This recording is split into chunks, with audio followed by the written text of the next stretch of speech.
Yeah. So just for everyone who's watching, just tell us who you are and where your business is located and what you do for a living. What do you do? Yeah. So I'm a psychiatrist. I'm in private practice in Boca Raton. My name is Nicole Pearl. I've been practicing for 20 years. I started out working at the VA hospital over in Sunrise for, the beginning part of my practice, which was a really cool experience. Saw a lot of vets. Obviously saw a lot of PTSD, depression, anxiety. And then I, over the years started to sort of really focus in on the way I wanted to practice, which was to spend like an hour with a patient. In this model of psychiatry these days, a lot of times you'll see a psychiatrist for 15 or 20 minutes and kind of walk out with a prescription. But I really felt there was a lot more work to do. So I do psychotherapy, I do medication management, and I also do what I call lifestyle sort of interventions. And I look at the way people sleep, how they manage stress, how they eat, what their relationships look like. So it's sort of like kind of a 3-part process, I would say.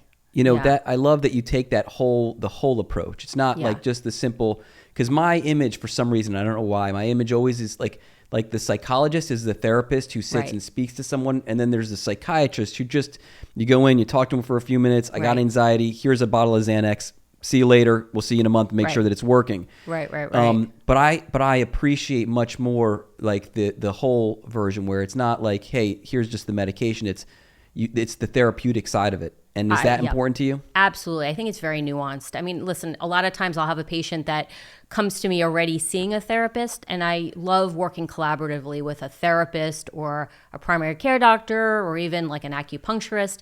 I do think that a whole team approach can be successful too, but I will never spend less than 45 or 50 minutes with a patient. I just think that people are complicated, and I can't know somebody and know how to help them in 15, 20 minutes, nor can I give them good suggestions. I mean, there's a lot that I can do to help people. There's a lot of tools that I have in my toolbox. I guess when it comes to, I'm just learning this, I don't know a lot about psychiatry, but is it like a once a week visit? Is it a once every other week visit? Generally, what are we talking about as far as someone's coming to you and they want to get help? What are we looking at approximately? Yeah, that's a great question, and one that I get a lot from patients that come in. They want to know what to expect. So it really depends. Like if I'm coming, someone's coming in to see me and it's pretty straightforward. Like they have depression, I'm probably going to start them potentially on a medication or look at some supplements or lifestyle, management, supplements.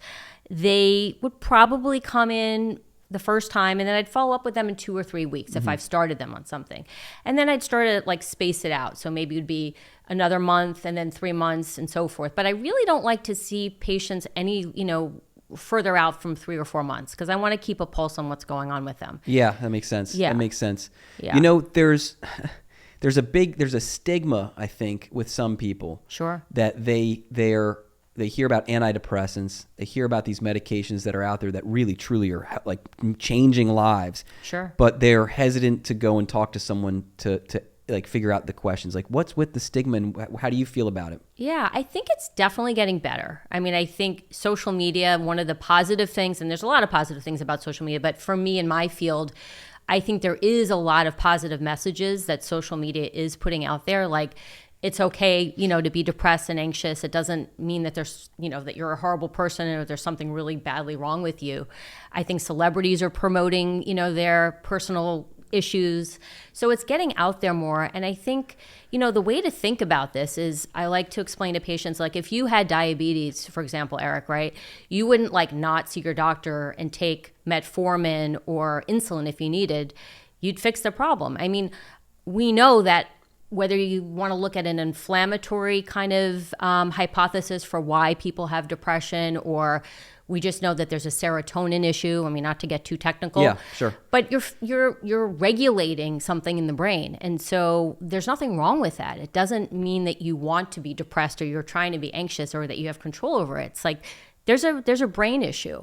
So I think if people can look at it more from that angle, it destigmatizes it a little bit. But I think it's getting better. I really do. I think people are accepting it. They're embracing getting help. It's changing. It's important. And you know what? It's like people are talking more and more about like anxiety. Like they're sharing, hey, I have this anxious feeling. I've always, like my entire life, I don't think I ever had anxiety. And then I think just in the past couple of years, there's things come up, life stresses, work is hard, whatever is going on, and like you start to feel it. There's something there that it's like you just gotta. There needs to be a way to relieve it. You know what I mean? Absolutely. And it's like that song. There's like this. I forget the name of the song. I think it's like Doechii. It's like anxiety. It's like it's a super popular song. Right. Why is it so popular? Because people are experiencing it, and are they coming? If someone's experiencing anxiety, should they come and see someone just to get checked out, you know, like make sure everything's okay? Absolutely. I mean, I like to explain that anxiety, depression, any mental health disorder exists on a spectrum, right? So you can have a healthy amount of anxiety that, you know, maybe helps you to excel in life and gives you that sort of oomph to get out of bed and go or study hard for an exam or, you know, work hard in your profession.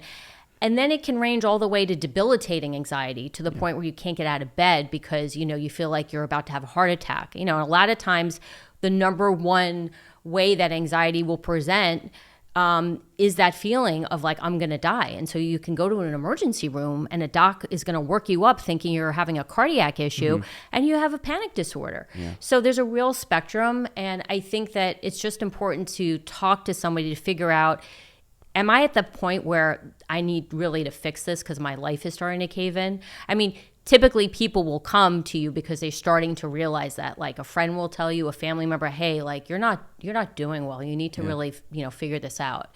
Sometimes it's hard to see things in ourselves. We can notice it in others, but to have that objectivity within ourselves can be challenging. Yeah. I mean, you know, you look at just in life in general, it's like if you're not being healthy, you're not eating right, or you're not working out, what do? You go to the gym, you exercise so you get stronger. You know, I think people are so concerned, and I've been to a therapist before. A few years ago, I just got to a point where I was just like, with the cases I was working on, it was like very emotionally taxing because I deal with a lot of tragic injuries, people getting badly hurt, and it's like you're taking on that pain with them and this responsibility to make sure that they get some justice in their life. Absolutely. And I had to get checked out, but I'm glad you did. Yeah, no, I know. I'm glad I did also. I mean, I think there needs to be something that people go and get help if they're having this anxiety or they're having this depression, and they know that people like you are out there that can make a difference. 100%. And I think it's important, you know, the way I practice is I don't want someone to feel like they have to take medication if they're really opposed to it, if they've had bad experiences with it. I want to be able to offer other things. So maybe it's doing some psychotherapy. Maybe it's talking through some issues. Maybe it's just looking at, you know, how can we get you some better sleep? Like, are you like with your phone like this every night? And are you getting yourself like wired before you go to bed? And is that an easy tweak that we can look at? You know, how are you starting your morning? You know, are you taking like a half an hour to drink your coffee without like looking at social media? Are you like, you know, taking a walk in the morning? Like there's so many things that I think are pretty basic that are very easily implementable. You know, I think that people want to like, you know, make things more complicated sometimes than they have to be.